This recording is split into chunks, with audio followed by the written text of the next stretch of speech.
dilim ng gabi, may apo.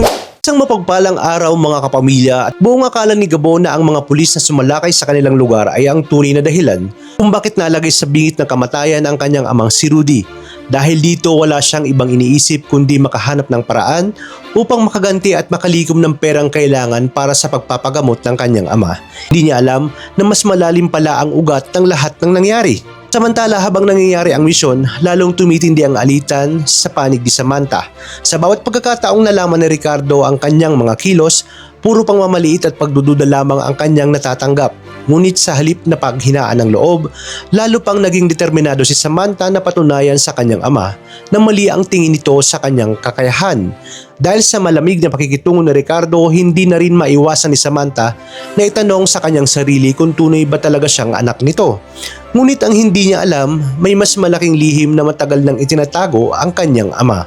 Lingid sa kaalaman ni Samantha bago pa man magsimula ang operasyon, ay palihim nang nakipag-ugnayan si Ricardo kay Manuel Zapra.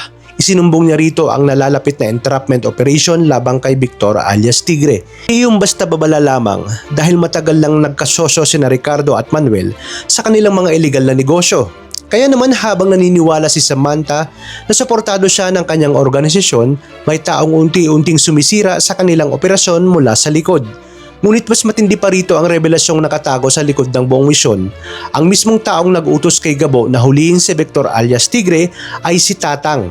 Ang hindi alam ni Gabo, ang taong gusto nilang dakpin ay apo mismo ni Tatang. Si Victor alias Tigre ay anak ni Manuel Zapra at si Manuel naman ay sariling anak ni Tatang. Taon na ang lumipas simula nang itinakwil ni Tatang si Manuel dahil sa matinding alitan nila tungkol sa ginto.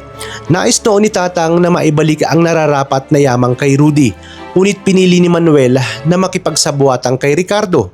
Mula noon ay tuluyan ang naligaw ng landas ang kanilang pamilya hanggang sa lumaki si Victor bilang isa sa mga pinakamapanganib na kriminal. Dahil dito, nagpasya si Tatang na itama ang lahat ng kanyang pagkakamali.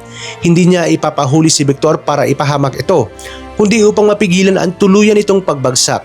Bilang isang lolo ay umaasa siya na may natitira pang pagkakataon upang maituwid ang landas ng kanyang apo at mapanagot din ang mga taong tunay na nasa likod ng lahat ng kaguluhang ito.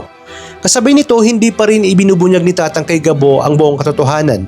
Hindi niya sinasabing may direktang kaugnayan siya sa nangyari kay Rudy at sa madilim na kasaysayan ng kanilang pamilya. Ayaw muna niyang guluhin ang isip ni Gabo habang isinasagawa ang operasyon labang kay Victor alias Tigre na kanyang apo. Naniniwala siyang darating ang tamang oras para ipaliwanag ang lahat. Ngunit kailangan muna nilang magtagumpay sa paghuli dito kay Tigre. Kapag nabunyag na ang mga sekretong ito, hindi lang buhay ni Gabo at Samantha ang magbabago. Ang matinding pasabog ng katotohanan ang yayanig sa bawat karakter at doon nila malalaman na ang tunay na kalaban ay hindi lamang ang sindikato kundi ang mga lihim na matagal nang itinatago ng kanilang sariling pamilya.